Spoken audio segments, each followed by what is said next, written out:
Finally,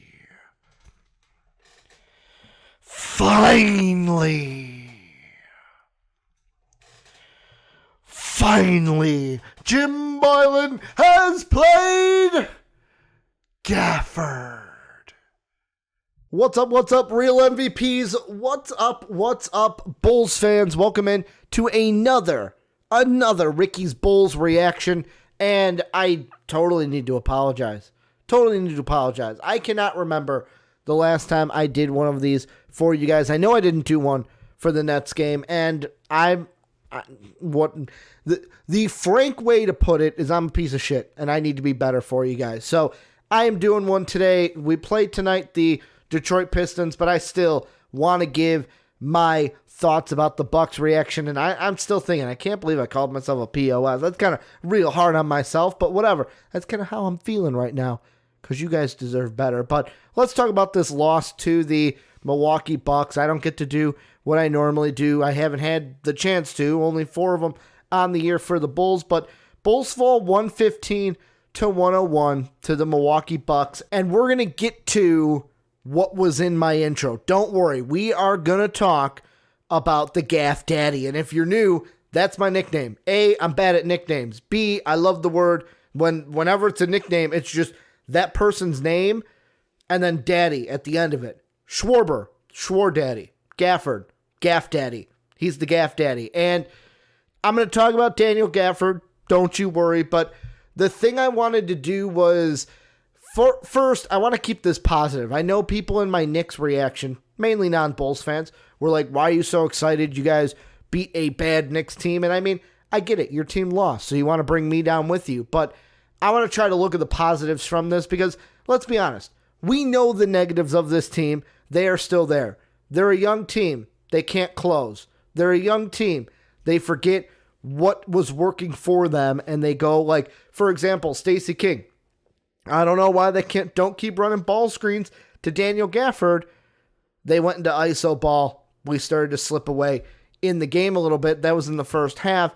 And then we know that our halftime adjustments are non-existent. There are none. Every team has jumped on us in the second half and has come out with a little bit more, I don't want to say energy, but a little bit of a better game plan in the second half coming out of the halftime locker room. So, I mean, no reason to beat a dead horse with these negatives that are there, but I did see some positives in this game, and they weren't all Daniel Gafford. The one thing I wanted to kind of show light on is Lauri Markkanen, because I know there's criticism for him and Zach right now because they're not playing well, and I'm going to get to that later in this Bulls reaction, but the thing I want to say is there were some plays that Lauri attacked the basket. Did they all go in?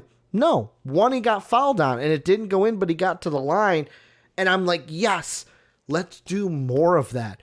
That's the Lauri Markkanen I want to see. I want to see the Lauri Markkanen that can not just shoot from the outside, but attack the basket as well. So, I mean, there were glimmers, just little glimpses of that hope with Lauri Markkanen.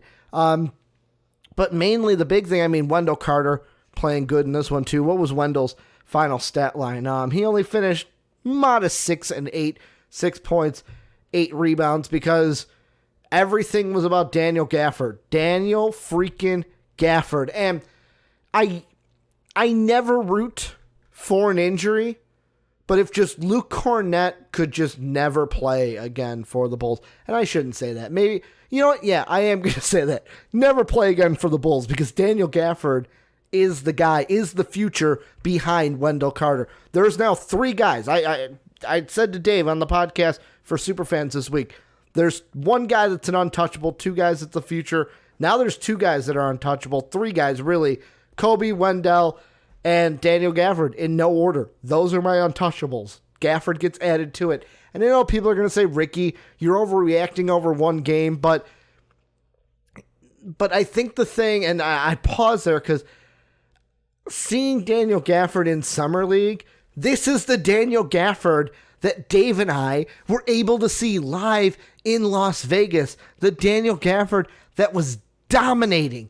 And I know we lost the game. I know we didn't dominate Giannis, but I mean, How many dunks did he have in this game? And I think the biggest thing I love about Daniel Cafard is his attitude, to where Daniel Cafard is a player that I think fits with the city of Chicago, because we love, as Chicago, and this goes for any of our teams, we like the guys that are going to be nose down, head down, do your job, be tough, that kind of blue collar mentality. And the thing that I love Daniel Cafard after the game was being interviewed. I saw it on Twitter and I retweeted it. Was one of the questions he was asked was, well, how did it feel going up against Giannis? Were you intimidated at all? And he's like, no, I'm not going to be intimidated against Giannis. Yes, that is what I want to see. That's what I want, even from a young rook. I want a young rook going out there going, hey, I ain't going to be intimidated by LeBron James. I'm not going to be intimidated by Giannis Antetokounmpo.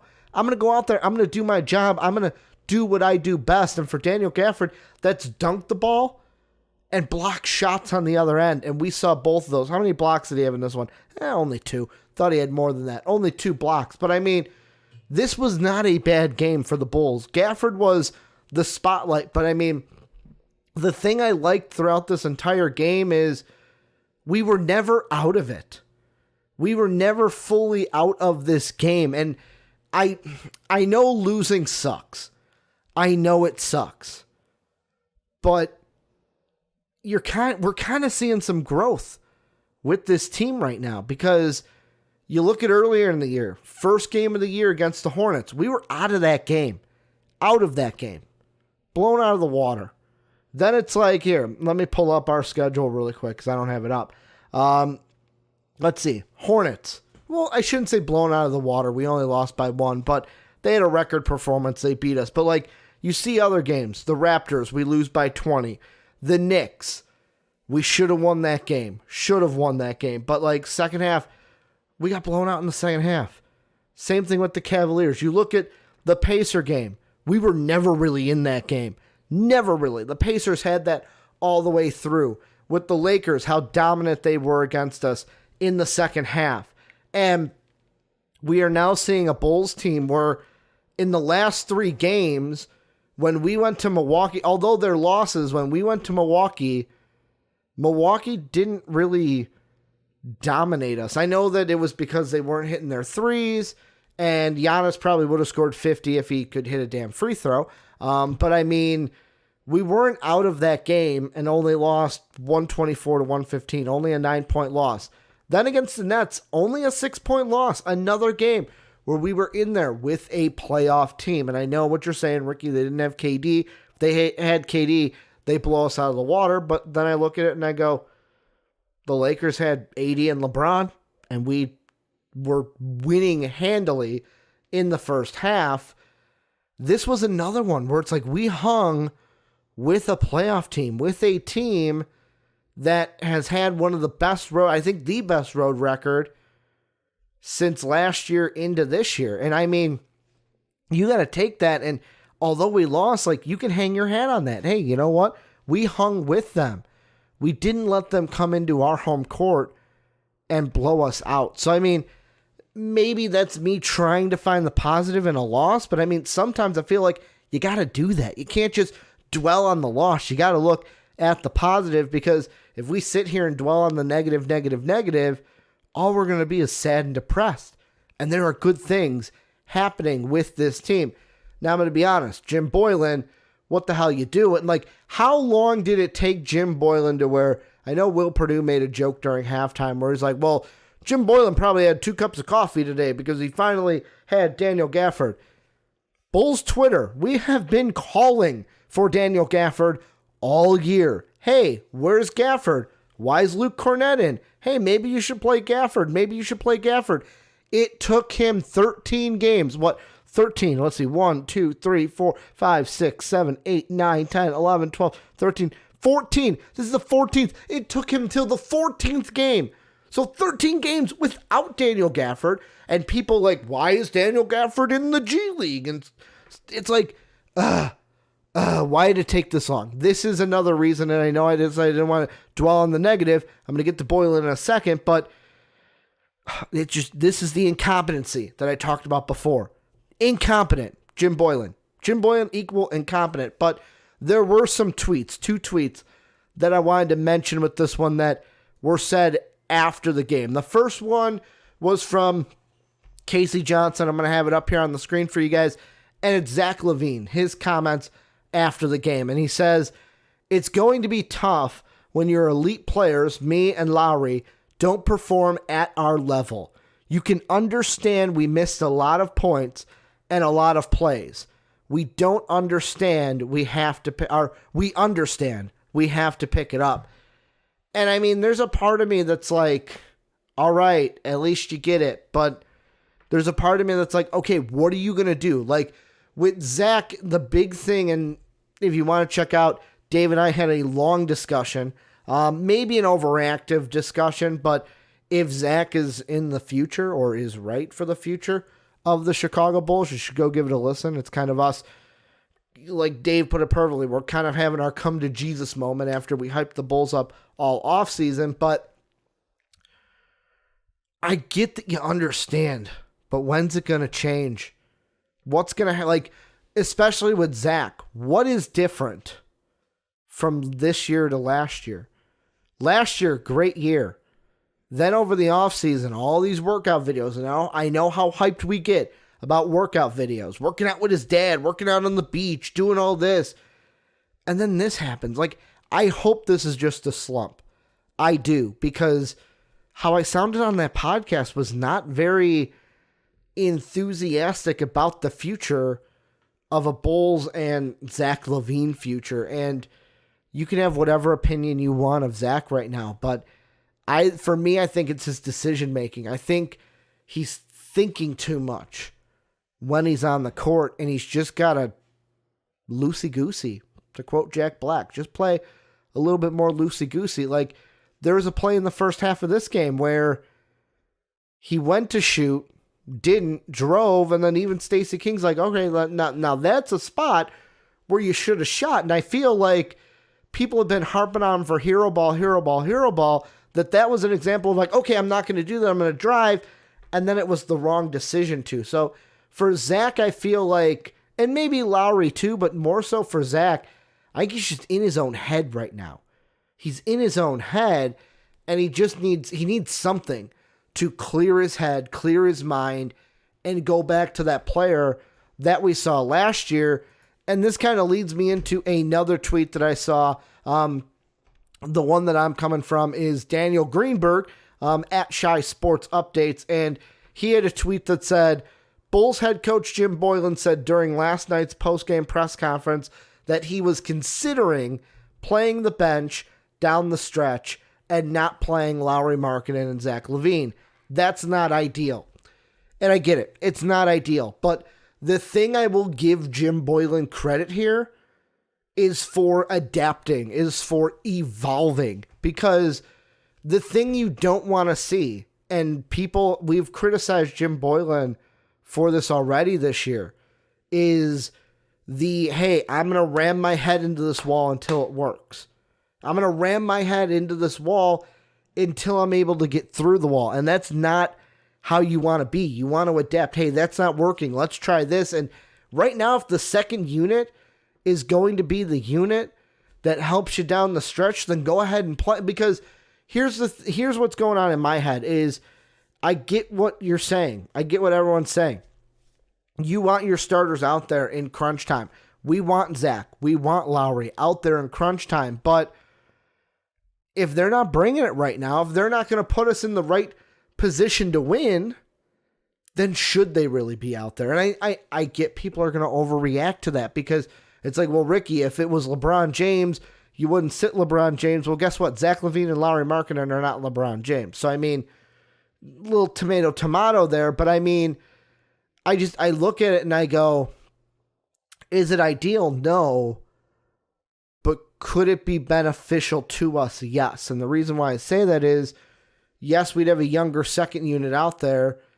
Yes, we might not win a lot of games doing that. Like, if Kobe White gets hot, if Daniel Cafard is dominant, we could win some games down the stretch with that second unit. But even if we don't win, the thing that I think that could benefit us is it could give guys like Cafard, it could give guys like Coby White, even a guy like Chris Dunn, can give them a little confidence. More so Cafard and Coby White, who they're rookies. Give them that experience of going up against the first unit. And I feel what's going to decide this down the stretch is, A, the play of Zach Lavine and Lauri Markkanen. If they continue to struggle, it's going to be hard to put them out there in those kind of fourth quarter situations, because if I'm Jim Boylan, I want to win games. If I'm not going to win games, I'm not going to be the head coach of the Bulls for very long. And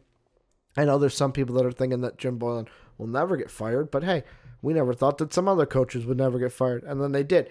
So anything is possible, but at the end of it too, it's how's this season going to go? If we are, because right now I know the season is still early, we're not even to the quarter part of the season, but if I pull up the standings really quick, because of how, I'm going to say, bad the weak East is, I've been saying it for a reason, the East is not a very deep conference, because because the East is weak. We're only we're at 7.5 games back. Charlotte's at 5.5.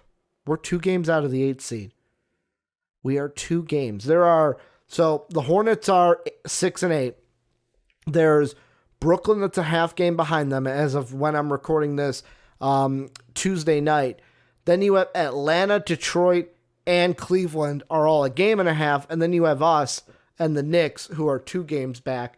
And then for some reason, the Wizards, it says, are also 7, but they're below us because they're 3 and 8. But I mean, you look at it, and I know it's still early, but everyone seems to be in the hunt right now. And as the season goes on, if let's say we get out of that hunt, let's put Coby White and Cafard in those situations more so that they can see that, evolve more, learn more from that going into their sophomore year. So that's kind of what I think about it. It's not ideal, but if this season kind of goes down the crapper and we are in the top 10 pick discussion, then it may be a beneficial thing for us to go with the second unit more so down the stretch. And not maybe the second unit, just mainly Cafard and White and putting them in those situations. But this is where you guys come in. Let me know what you guys think down below in that comment section. How are you feeling after this loss? What do you think about everything that I talked to you guys about today? Let me know down below. Also, if you have any Bulls questions, I'm all ears. At Ricky Widmer on Twitter. I will, if any questions I get in, I will feature them on a Bulls video, kind of like I'm doing with these other tweets. I know they're not right at me, but hey, if you tweet at me, I will put your tweet in the video so that we can talk about it. But that's going to do it for this one. Hopefully, we can get another win over the Pistons. This one, yet again, we're seeing them at the United Center. Derrick Rose coming home. I know they're a little bit injured at the point guard position. Hopefully, we can get a much-needed win over the Detroit Pistons. But that's going to do it for my video. Let me know what you think down below. And as always, have a good day, everybody.